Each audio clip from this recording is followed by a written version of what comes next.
आज के इस एडिटोरियल में हम बात करने वाले हैं अनाथ बच्चे और उन्हें गोद लेने की प्रक्रिया के बारे में। फाइंडिंग अ होम, घर ढूंढना, घर तलाशना। यहाँ हम बात कर रहे हैं कि एक जो अनाथ बच्चा है, ऑर्फन चाइल्ड है, उसके लिए घर ढूंढना। The established adoption process. Established का मतलब है स्थापित, अडॉप्शन का मतलब है गोद लेने की प्रक्रिया, एडॉप्शन प्रोसेस का मतलब है किसी बच्चे को अपनाने की प्रक्रिया, उसे गोद लेने की प्रक्रिया। तो जो स्थापित अडॉप्शन प्रोसेस है should not be bypass. Bypass करने का मतलब होता है किसी को साइड में कर देना, किसी को दरकिनार कर देना। तो जो स्थापित प्रक्रिया है अडॉप्शन की, उसे साइडलाइन नहीं किया जाना चाहिए, यानी कि जो प्रोसेस है उसे पूरी तरीके से फॉलो किया जाना चाहिए। टू इंक्रीज द नंबर्स, की संख्या बढ़ाने के लिए, गोद लिए जाने वाले बच्चों की संख्या को बढ़ाने के लिए जो स्थापित प्रक्रिया होती है अडॉप्शन की, उसे बाईपास नहीं किया जाना चाहिए। यानी कि जो एक पर्टिकुलर प्रोसेस होती है ना, वो पूरी प्रोसेस को फॉलो करना बहुत ज़रूरी है। Policy intervention without knowledge of the ground realities. Policy के द्वारा जो हस्तक्षेप किया जाता है, पॉलिसी इंटरवेंशन का मतलब हुआ नीति के माध्यम से जो हस्तक्षेप होता है। Without knowledge of the ground realities, ground reality का मतलब होता है वास्तविक हकीकत, ज़मीनी हकीकत। ऑफन, अक्सर। एंड अप का मतलब होता है का परिणाम। भाई इसका समापन किस तरह से होता है। अब ध्यान देना, इसका मतलब ये हुआ कि पॉलिसी के द्वारा जो हस्तक्षेप किया जाता है बिना ज़मीनी हकीकत को समझे, तो उसका परिणाम क्या होता है। अक्सर उसका परिणाम ये होता है as an exercise in, exercise का मतलब हुआ यहाँ पे एक ऐसी गतिविधि, in self gratification. Self gratification का मतलब होता है आत्मसंतुष्टि।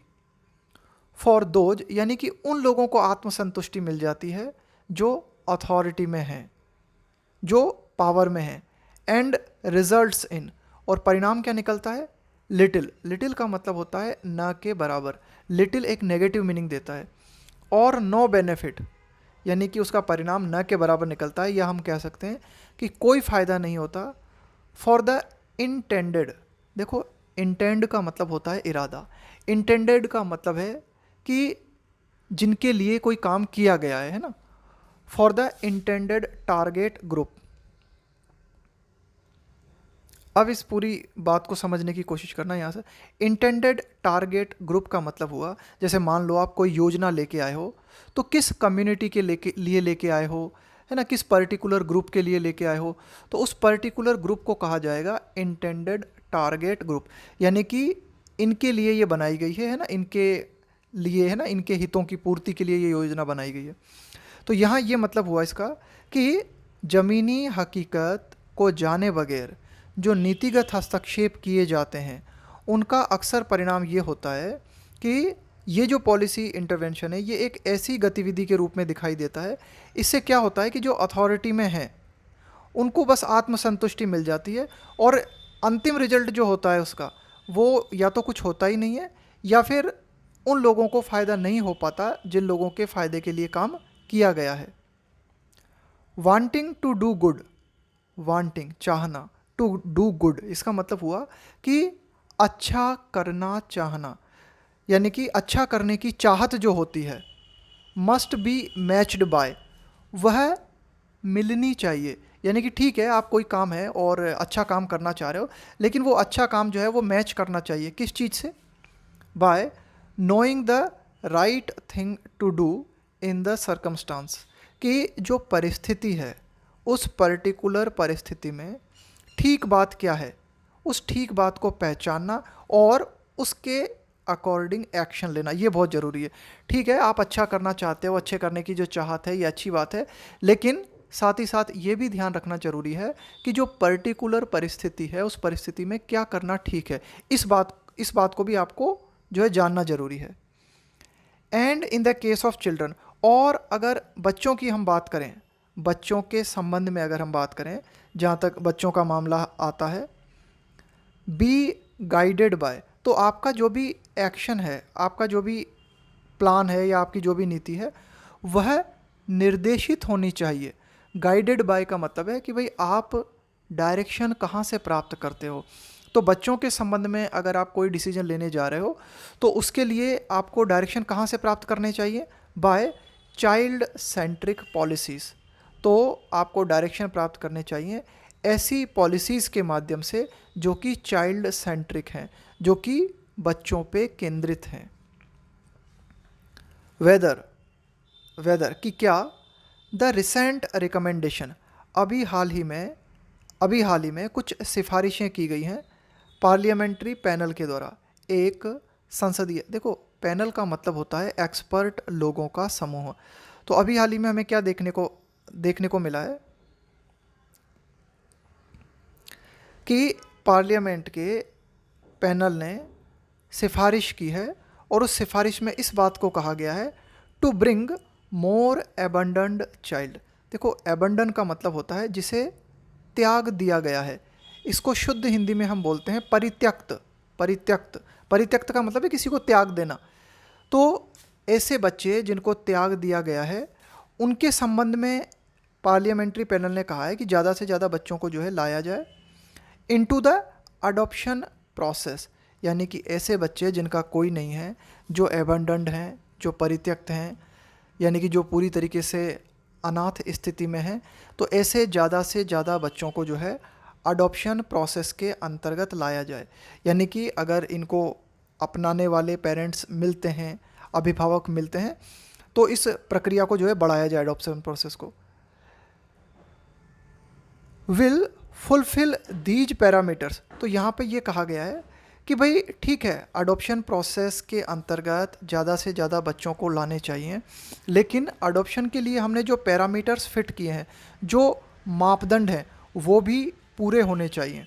अब देखना ये थोड़ा बड़ा सेंटेंस है, ध्यान से समझना इसे। Whether the recent recommendation will fulfil these parameters. अब ये यहाँ से लेकर और यहाँ तक ये जो बात कही गई है ना, ये एक तरीके से एडिशनल जानकारी है कि भाई रिकमेंडेशन है, किसकी रिकमेंडेशन है?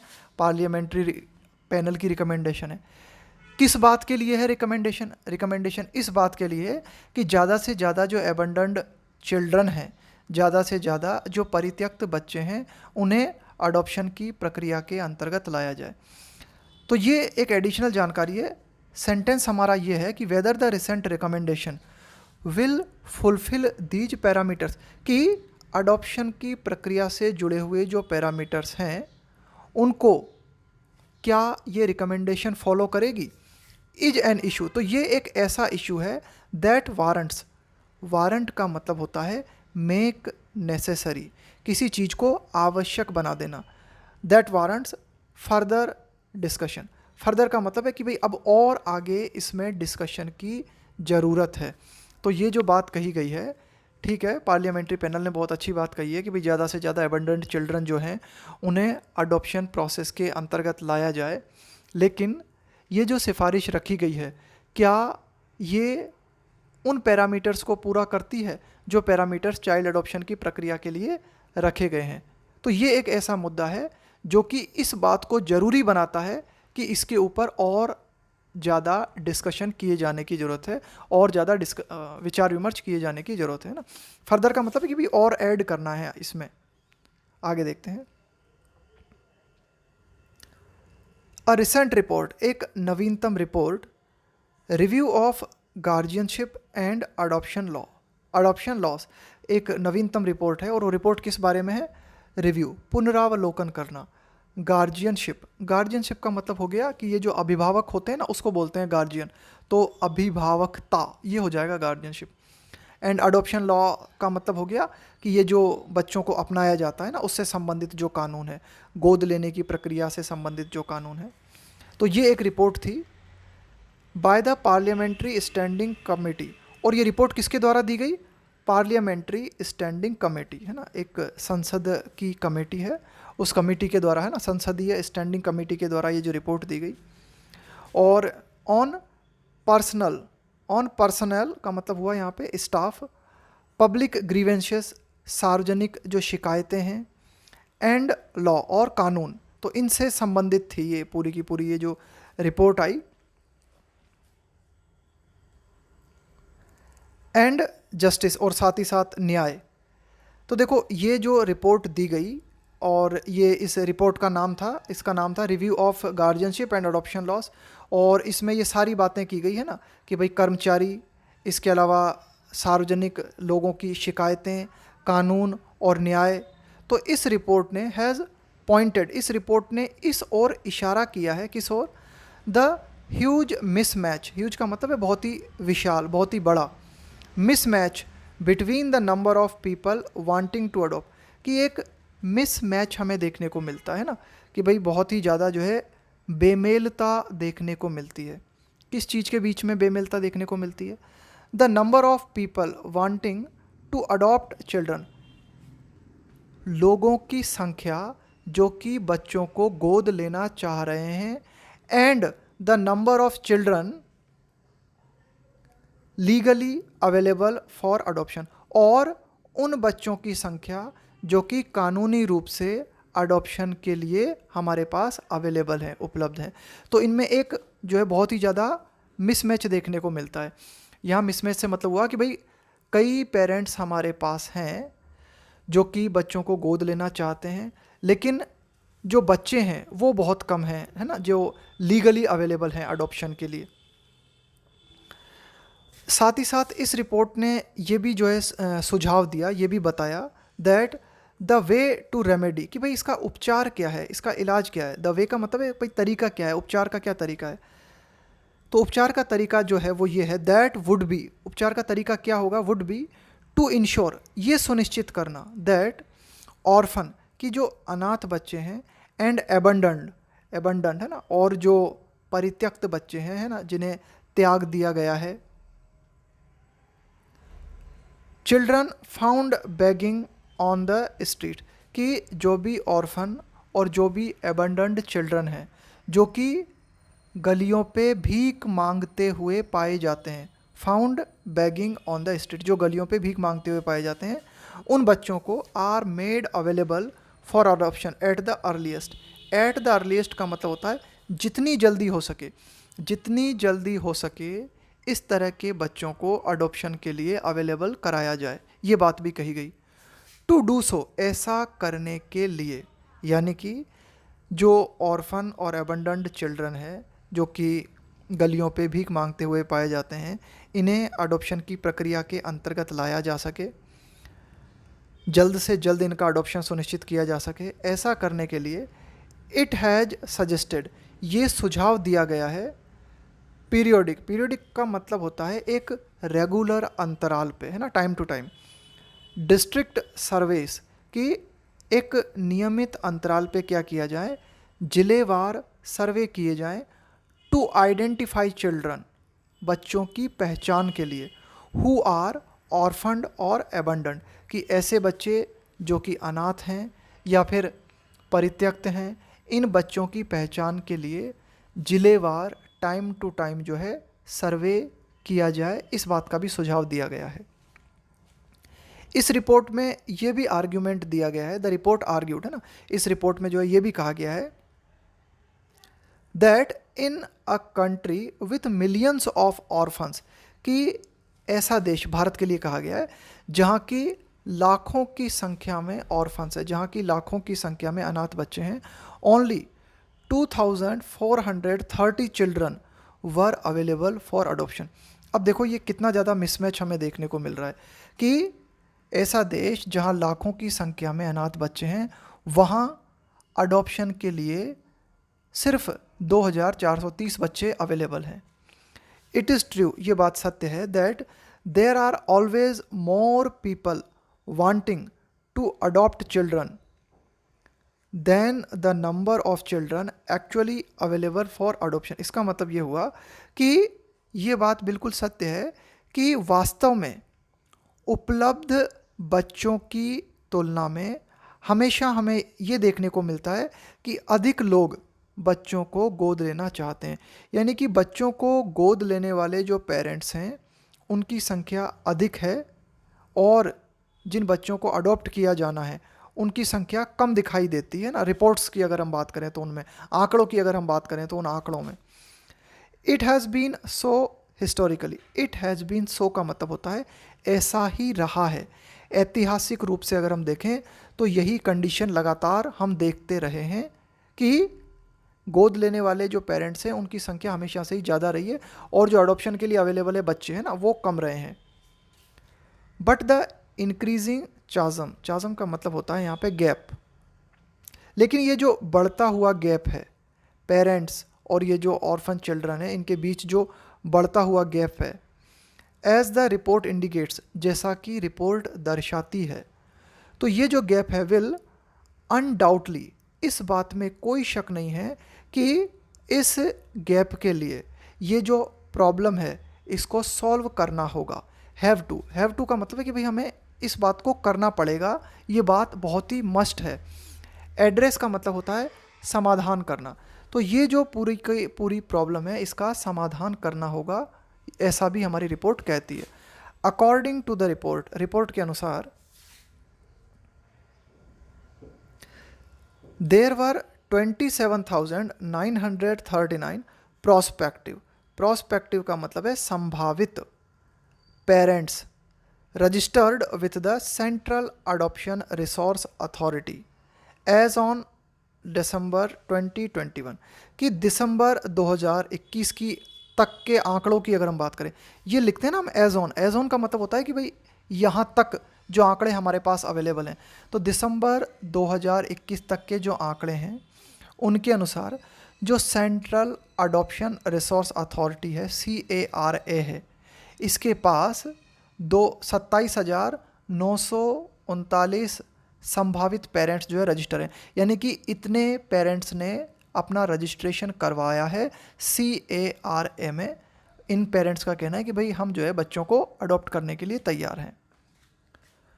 फ्रॉम नियरली 18,000 इन 2017, 2017 में जो प्रोस्पेक्टिव पेरेंट्स थे उनकी संख्या थी 18,000, जो कि 2021 में हो गई 27,939।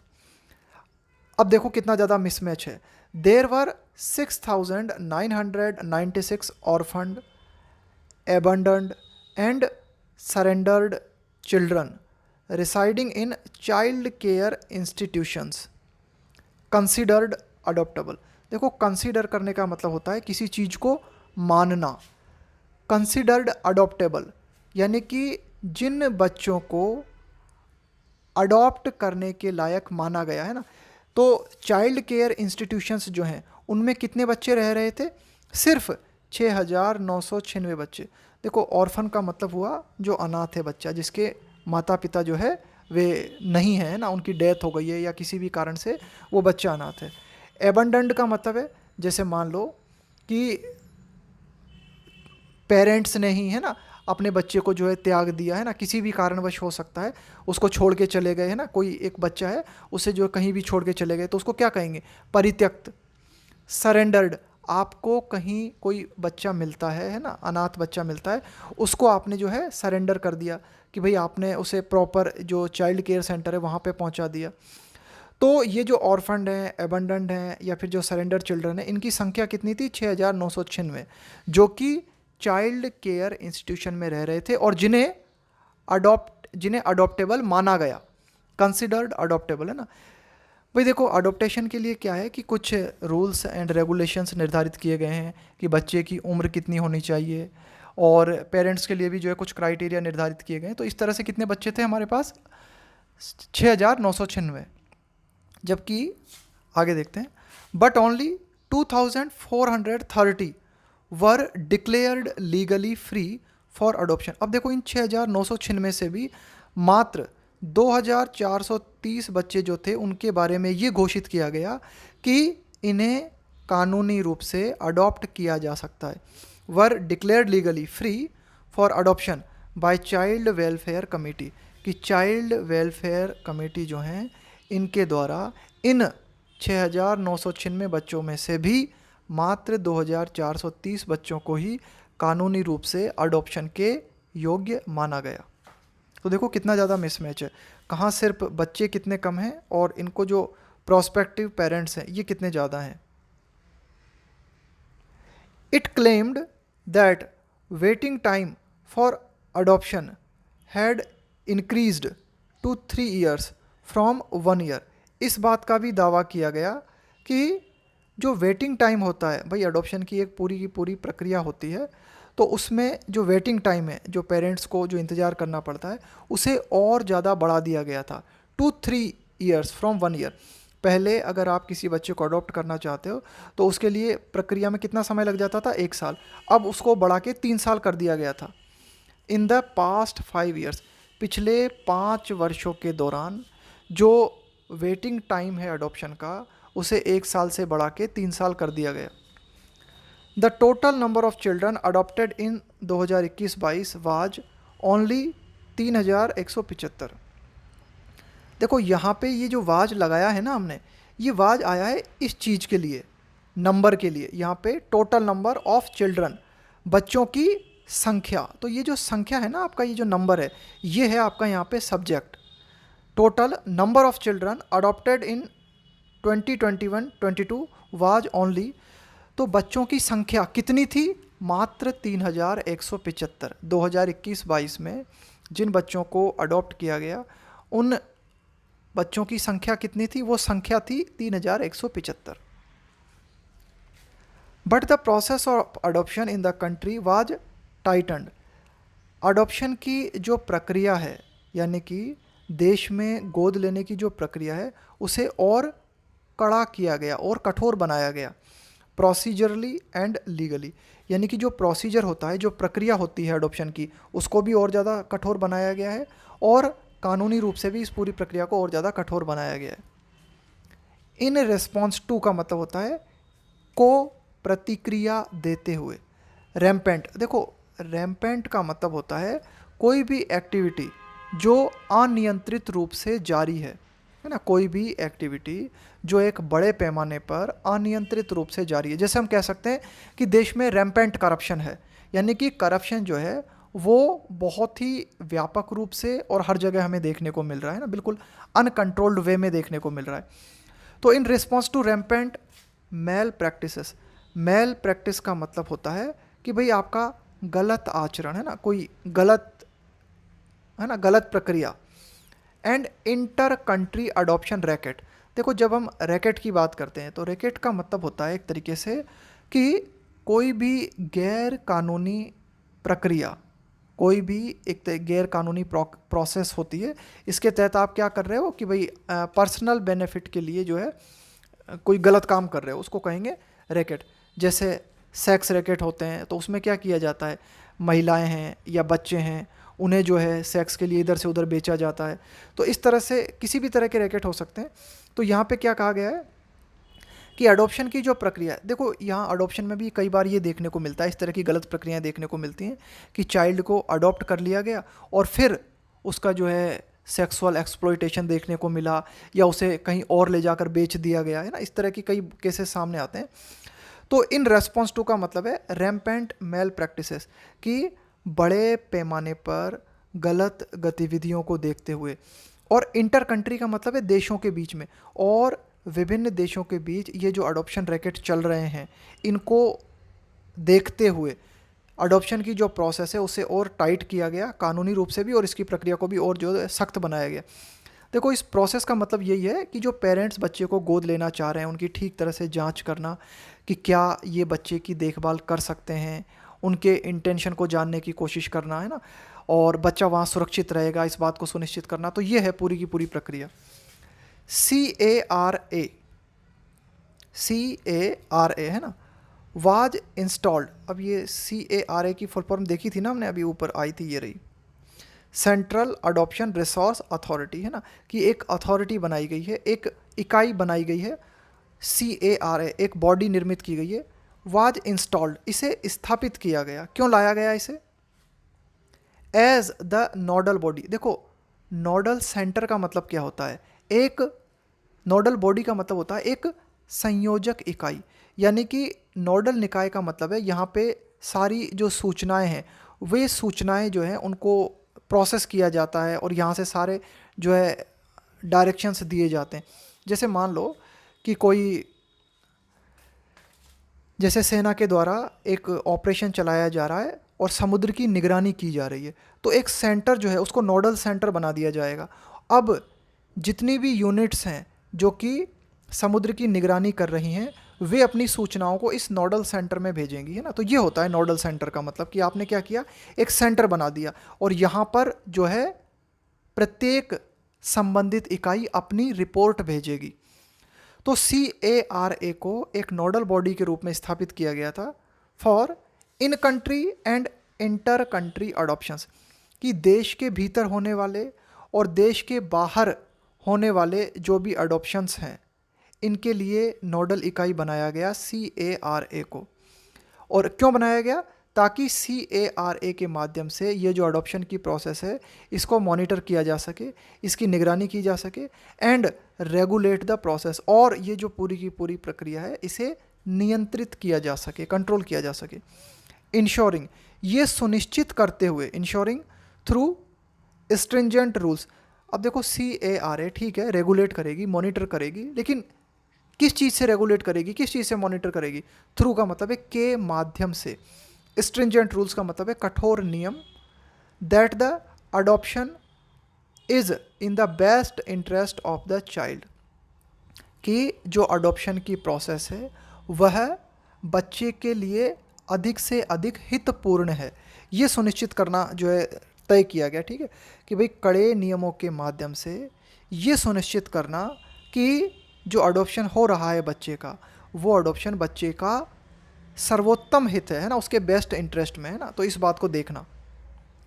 And no illegality is involve, और ये जो पूरी की पूरी अडॉप्शन की प्रक्रिया है इसमें किसी भी तरह की इलीगलिटी शामिल नहीं है ना, यानी कि पूरा काम जो है लीगल तरीके से हो रहा है। While the parliamentary committee has interpreted that there is automatic happiness when a child is in an institution is placed in a home. अब देखो पार्लियामेंट्री कमेटी जो है उसने ये स्पष्टीकरण दिया है। इंटरप्रेट का मतलब होता है किसी चीज़ की व्याख्या करना, है ना, किसी चीज़ के बारे में और जो है समझाना या बताना। ठीक है, तो पार्लियामेंट्री कमेटी ने कहा है कि भाई एक स्वतः खुशी आ जाती है बच्चे के चेहरे पर, ऑटोमेटिक है ना, अपने आप हैप्पीनेस देखने को मिलती है when a child in an institution, कि कोई भी बच्चा जो कि बच्चों के लिए जो इंस्टीट्यूशन बनाई गई है उसमें है, और उसके बाद जब वो किसी घर में जाता है, is placed in A home, तो ऑटोमेटिक जो है एक प्रसन्नता आ जाती है। लेकिन साथ ही साथ it is important to exercise caution, है ना। एक्सरसाइज का मतलब है यहाँ पे इस बात को मेंटेन करना, कॉशन का मतलब है सावधानी, कि ठीक है लेकिन फिर भी it is important to exercise caution, कि सावधानी को मेंटेन करना बहुत ज़रूरी है, यानी कि सावधानी बरतना बहुत ही ज़रूरी है। नो डाउट, इस बात में कोई शक नहीं है। The country should take care of its children orphaned due to circumstances, इस बात में कोई शक नहीं है कि देश को should take care of its children, कि देश को अपने बच्चों की केयर करनी चाहिए, यानी कि देश को अपने अनाथ बच्चों की देखभाल करनी चाहिए जो अनाथ हो गए हैं। किस कारण, ड्यू टू का मतलब है के कारण, सर्कमस्टांसेस, कि विभिन्न तरह की परिस्थितियों के कारण जो बच्चे अनाथ हो गए हैं उनकी देखभाल करना चाहिए देश को। बट इवन एज का मतलब होता है at the same time, it acknowledges, acknowledge का मतलब होता है इस बात को स्वीकार करना, दैट इंस्टीट्यूशनलाइजेशन, देखो इंस्टीट्यूशनलाइजेशन का मतलब होता है संस्थागत कर देना किसी चीज़ को। इंस्टीट्यूशनलाइजेशन का मतलब है कि आपने क्या किया, एक इंस्टीट्यूशन बना दी और वहाँ पे किसी बच्चे को या किसी व्यक्ति को भेज दिया। तो ये जो बार बार देखो, अब देखो मान लो आपको एक ऑर्फन चाइल्ड है या फिर एक एबंडेंट चाइल्ड है, तो उसकी तत्काल सुरक्षा के लिए आपको क्या करना पड़ेगा, एक इंस्टीट्यूशन बनाना पड़ेगा जहां उस बच्चे को हम रख सकें। लेकिन इसको हम एक नियम की तरह मान ले कि हाँ भाई लगातार इंस्टीट्यूशंस बनाते जाओ और बच्चों को यहाँ रखते जाओ, ये गलत है। जैसे ठीक है, अब मान लो बुजुर्ग पेरेंट्स हमें कहीं दिखाई देते हैं तो उनकी देखभाल के लिए वृद्धाश्रम बनाए जाने जरूरी हैं, लेकिन इन वृद्ध आश्रम जो हैं इनका हम क्या कर दें, इंस्टीट्यूशनलाइजेशन कर दें, यानी कि इनको हम नॉर्मल मान लें, समाज में इनको स्वीकार कर लें कि भाई ठीक है जो बूढ़े हो गए उन्हें जो है वृद्धाश्रम में पहुंचा दो। तो ये इंस्टीट्यूशनलाइजेशन कर देना किसी भी चीज़ का, ये बहुत गलत है कि एक सभ्य समाज में और हम जो है इंस्टीट्यूशनलाइजेशन करने लग जाएं, मे बी डेट्रीमेंटल। तो ये जो इंस्टीट्यूशनलाइजेशन है ये डेट्रीमेंटल का मतलब है हानिकारक, तो ये इंस्टीट्यूशनलाइजेशन हानिकारक हो सकता है over the long term, over the long term, आगे आने वाले लंबे समय में, यानी कि दीर्घ अवधि में ये जो इंस्टीट्यूशनलाइजेशन है यह बच्चों के लिए हानिकारक हो सकता है। यानी कि बच्चे का जो विकास है वो विकास एक प्रॉपर घर में ही हो सकता है, माँ बाप की देख रेख में ही हो सकता है। तो ठीक है, हमें इमीडिएट जो है ज़रूरत पड़ेगी कि बच्चे जो हैं तत्काल रूप से आपको मिलते हैं तो उनके लिए आपको एक इंस्टीट्यूशन बनानी पड़ेगी और वहाँ बच्चे को रखना पड़ेगा, लेकिन लगातार इस इंस्टीट्यूशनलाइजेशन को बढ़ावा देना ये एक लंबे समय में जो है हानिकारक हो सकता है। It should pay equal attention to the finer aspects of the child care.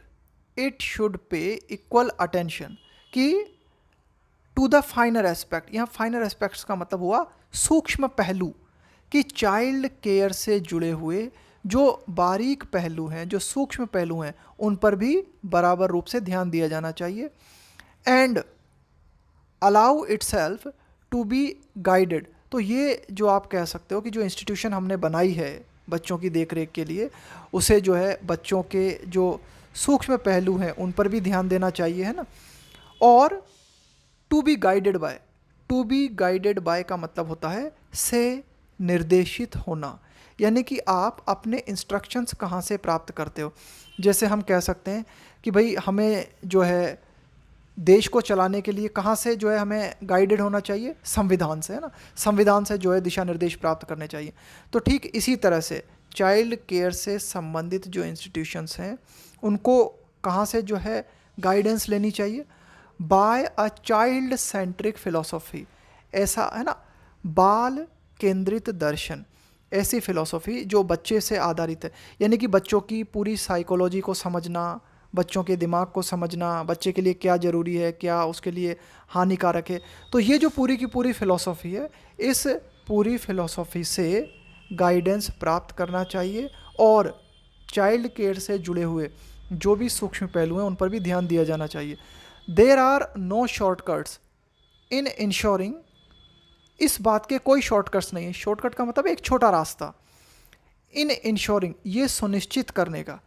एक और चीज़ ध्यान देना यहाँ पे, ये बहुत ही इंपॉर्टेंट रूल है। आप कोई वाक्य लिख रहे हो और वाक्य के बीच में आपका क्या प्रेपोजिशन आया और इसके तुरंत बाद आपको वर्ब लिखना है, तो वो वर्ब जो है ना आईएनजी फॉर्म में आती है। दोबारा सुनना इस नियम को, कोई भी सेंटेंस है आपका, इसके बीच में आपका प्रेपोजिशन आता है और इसके तुरंत बाद आपको वर्ब लिखना है, तो उस वर्ब को हम आईएनजी फॉर्म में लिखते हैं, है ना। There are no shortcuts in ensuring, ये सुनिश्चित करने का कोई शॉर्टकट तरीका नहीं है, या कोई किसी भी तरह के हमारे पास ऐसे शॉर्टकट्स नहीं है ये सुनिश्चित करने के। क्या सुनिश्चित करने के? कि जो ऑर्फन्ड चिल्ड्रन है, यानी कि जो अनाथ बच्चे हैं, कम टू नो हार्म, उन्हें किसी तरह की हानि ना हो। यानी कि अगर हम चाहते हैं कि जो अनाथ बच्चे हैं उन्हें किसी भी तरह का नुकसान न हो, तो उसके लिए हमें लंबी प्रोसेस ही अपनानी होगी। इसके कोई शॉर्टकट्स नहीं हैं, बच्चों से जुड़े हुए छोटे छोटे पहलू पर ध्यान देना होगा।